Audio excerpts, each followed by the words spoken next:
Assalamualaikum warahmatullahi wabarakatuh. Dalam kesempatan ini mari kita bahas bersama-sama tentang tanda-tanda hari kiamat. Ini merupakan sesuatu tanda bahwasannya kita sebagai orang yang beriman harus meyakini akan adanya hari akhir. Perlu diketahui berdasarkan riwayat dari Hudzaifah bin Usaid Al-Ghifari radhiyallahu an berkata, Nabi Muhammad SAW pernah menghampiri kami sedangkan kami sedang membicarakan masalah tanda-tanda kiamat. Lalu Rasulullah SAW bertanya, apa yang kalian sedang bicarakan? Para sahabat menjawab, kami sedang memikirkan masalah hari kiamat. Rasulullah SAW bersabda, sesungguhnya hari kiamat itu tidak akan terjadi hingga kalian mendapatkan 10 tanda-tandanya. Kemudian Rasulullah SAW menyebutkan tanda kiamat satu persatu. Yang pertama datangnya asap. Kemudian yang kedua Dajjal. Lalu yang ketiga binatang-binatang melata.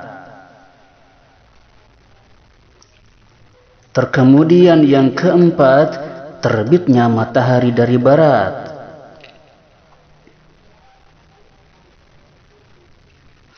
Lalu yang kelima, turunnya Nabi Isa bin Maryam alaihissalam.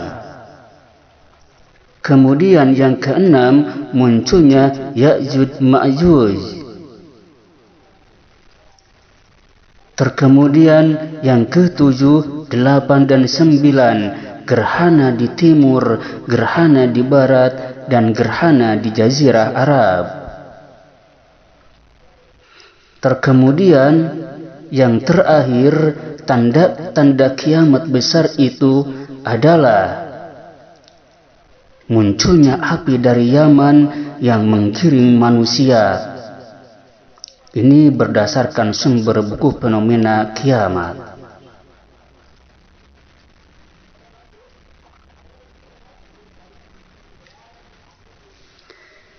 Perlu diketahui bahwasannya iman kepada hari akhir, maksudnya beriman kepada hari akhir itu adalah kita mempercayai dan meyakini dengan sepenuh hati bahwa sesudah alam yang kita tempuh ini ada lagi alam yang kedua, di mana pada alam kedua inilah Allah memberikan balasan baik kepada orang yang berbuat kebaikan dan beramal soleh, dan memberikan siksaan kepada orang yang berbuat jahat dan melanggar larangan Allah.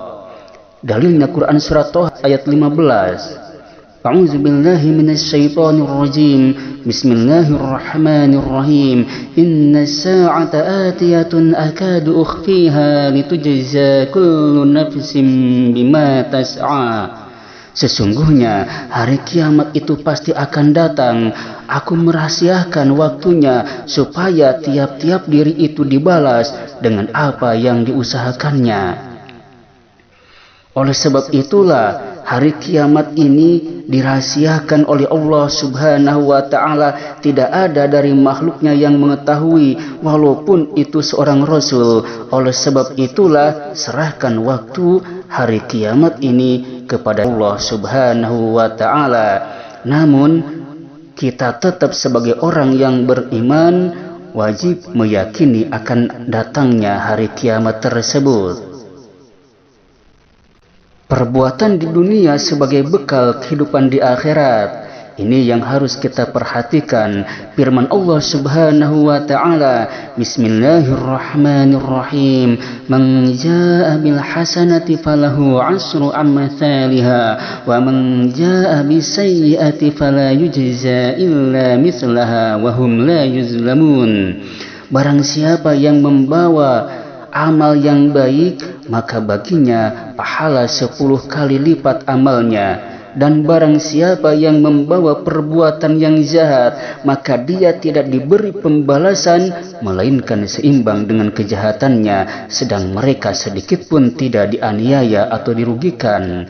Quran surat Al-An'am ayat 160. Dalam keterangan ini, kita harus memahami bahwasannya hidup kita di dunia sekarang ini, gunakanlah, manfaatkanlah waktu yang sebentar ini untuk beramal soleh, mengokohkan keimanan dan melaksanakan berbagai macam apa yang diperintahkan oleh Allah Subhanahu wa Ta'ala, dan juga menjauhi apa-apa yang dilarang oleh Allah Subhanahu wa Ta'ala. Maka berprinsiplah apa yang sedang kita hadapi sekarang, maka hadapilah, lalu perbuatlah, dan perbuatan itu harus bernilai ibadah. Jikalau waktu zuhur telah datang, waktu asar telah datang, waktu maghrib telah datang, waktu isya telah datang, waktu subuh telah datang, kita menghadapi waktu-waktu itu, maka segeralah laksanakan kewajiban kita pada 5 waktu tersebut, yaitu sholat yang diperdukan. Maka ketika kita menghadapi apa yang kita hadapi pada saat itu, haruslah bernilai ibadah. Mengapa demikian? Karena nanti buahnya akan kita tuai kelak setelah kematian tiba, yaitu di hari akhirat setelah alam barzah tentunya. Terkemudian firman Allah juga, Bismillahirrahmanirrahim, in tuqridullaha qardan hasanan yudha'ifhu lakum wa yaghfir lakum. Jika kamu meminjamkan kepada Allah pinjaman yang baik, niscaya Allah melipat gandakan pembalasannya kepadamu dan mengampuni kamu. Dan Allah Maha Pembalas jasa lagi Maha Penyantun. Quran Surat At-Taghabun ayat 17. Dalam hal ini dijelaskan bahwasannya kita di dunia ini hendaklah pintar-pintar meminjamkan kepada Allah Subhanahu wa Ta'ala pinjaman yang baik. Ini merupakan gaya bahasa. Maksudnya kita harus mengerjakan apapun perbuatan di jalan Allah Subhanahu wa Ta'ala. Apa yang Allah perintahkan, di sanalah kita berjalan. Nanti oleh Allah akan dibayar berupa balasan kebaikan. Rahmatnya diberikan kepada kita dengan memasukkan kita ke dalam surganya Allah Subhanahu wa Ta'ala. Maka jangan disia-siakan hidup kita yang sebentar ini di dunia untuk kehidupan kita yang kekal kelak setelah kematian tiba. Ingatlah, hari kiamat pasti akan tiba. Dari apa yang telah disampaikan, perlu kita pahami fungsi iman kepada hari akhir sebagai berikut. Yang pertama, memberikan dorongan untuk membiasakan diri dengan sikap dan perilaku terpuji atau akhlakul karimah, dan menjauhkan diri dari sikap serta perilaku tercela atau akhlakul mazmumah.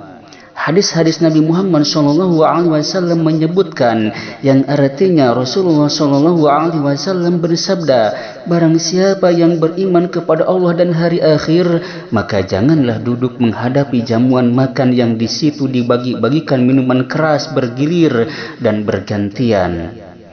Dari Abu Hurairah radhiyallahu anhu, dia berkata, bersabda Rasulullah SAW, barang siapa beriman kepada Allah dan hari akhir, maka hendaklah dia menghormati tamunya. Barang siapa beriman kepada Allah dan hari akhir, maka hendaklah ia berkata baik atau diam.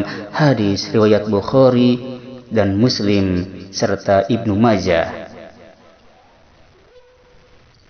Dari fungsi yang pertama ini, di sini diajarkan bahwasannya dengan meyakini hari akhir, dengan meyakini bahwasannya benar-benar hari akhir itu akan datang, maka akan memberikan motivasi, dorongan kepada diri kita untuk bersikap terpuji, untuk berakhlak yang baik. Dikarenakan kita tahu bahwasanya akhlak yang baik akan mendapatkan pahala berupa kebaikan juga.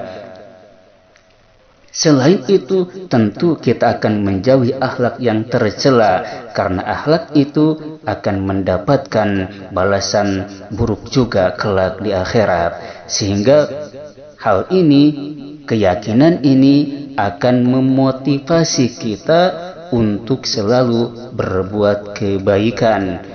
Tentunya kebaikan ini adalah hal-hal atau perbuatan-perbuatan yang diperintahkan oleh Allah Subhanahu wa Ta'ala dan Rasul-Nya. Maka pelajarilah apa saja perintah Allah dan Rasul-Nya itu. Terus hadiri majlis ta'lim, berguru kepada yang ahlinya. Apa saja perintah Allah itu, apa saja larangan Allah itu, apa perintah Allah dan larangan Allah berserta Rasul-Nya, kita harus tahu, lalu kita amalkan. Lalu fungsi yang kedua, memberi dorongan untuk disiplin menunaikan ibadah sholat 5 waktu dan ibadah-ibadah lain yang hukumnya wajib, sebagaimana sabda Nabi Muhammad SAW yang artinya, yang pertama-tama dihisab atas seorang hamba pada hari kiamat ialah sholatnya, dan yang pertama-tama dihukum antara manusia ialah masalah darah atau pembunuhan. Hadis riwayat An-Nasa'i dari Ibnu Mas'ud. Terkemudian fungsi yang ketiga, memperkuat keyakinan bahwa Allah Subhanahu wa Ta'ala Maha Kuasa dan Maha Adil. Allah berkuasa menghancurkan alam semesta dengan segala isinya pada peristiwa kiamat kubra nanti. Allah juga akan mengadili dengan seadil-adilnya amal masing-masing manusia ketika di dunia pada yaumul hisab kelak. Inilah 3 fungsi beriman kepada hari akhir yang harus kita pahami. Yang tentunya fungsi ini adalah timbul dari sebuah keyakinan tersebut muncul dari dalam hati kita berupa gerakan motivasi semangat untuk beramal kebaikan, untuk beramal apa yang Allah perintahkan. Itulah penjelasan mengenai iman kepada hari akhir, bahwasanya hari akhir itu pasti terjadi. Oleh sebab itulah siapkan diri kita dengan sebaik-baiknya untuk melakukan ibadah di dunia ini, yaitu apa-apa yang diperintahkan oleh Allah dan Rasul-Nya. Demikianlah yang dapat kita bahas pada kesempatan kali ini. Semoga bermanfaat, menambah motivasi kita untuk selalu beramal ibadah di dunia ini sampai kematian menjemput kita. Mudah-mudahan kita semua mendapatkan kematian husnul khatimah dan diridhoi serta dirahmati oleh Allah Subhanahu wa Ta'ala. Akhirul kalam, wassalamualaikum warahmatullahi wabarakatuh.